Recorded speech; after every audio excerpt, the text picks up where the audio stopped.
Labas rytas. Nesaulėtas penktadienis, lietus už lango, bet nuotaikos jis mums nesugadins, nes gražusis ponas pomidorinis mocarelinis dėdukas su Hitlerio ūsiukais ir iškeptų saulėgrąžų žandukais keliauja pas Liną pusryčių. Skaniai pomidorai iš Kupiškio, mocarela, juodieji bazilikai irgi iš Kupiškio tikriausiai. Nors ne, iš Aldonos sodo.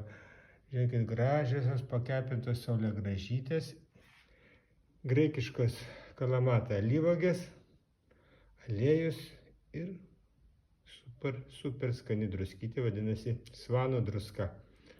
Skanaus visiems, penktadienis, neliūdėkit, rytoj jau šeštadienis, į darbą nereikės.